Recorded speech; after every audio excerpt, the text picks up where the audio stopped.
ഭാഷണം 415 കണ്ണൻ. രാധയോട് ഒരു രഹസ്യം പറയാം. രാധ: ഈ കാതുകൾ രണ്ടും കണ്ണനുള്ളതല്ലേ? കണ്ണൻ പറഞ്ഞോളൂ. കണ്ണൻ: കണ്ണന് രാധയെ ഇഷ്ടമാണ്. രാധ: ഇത് രഹസ്യമല്ലല്ലോ. കൂടാതെ ഇത് ഇടയ്ക്കിടയ്ക്ക് കേൾക്കുന്നത് രാധയ്ക്ക് വലിയ ഇഷ്ടമാണ്. കണ്ണൻ: രാധേ, രഹസ്യം എന്ന് പറയാൻ ഒരു കാരണമുണ്ട്. രാധ: എന്ത് കാരണം കണ്ണ?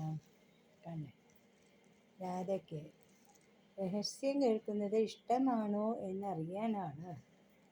രാധ: കണ്ണ, കണ്ണനിൽ നിന്നും വരുന്ന ഒന്നും രാധയ്ക്ക് ദോഷകരമാവില്ല എന്ന് രാധയ്ക്ക് ഉറപ്പുണ്ട്. കണ്ണൻ: ഈ വിശ്വാസമാണ് രാധയുടെ വിജയം. രാധേ രാധേ.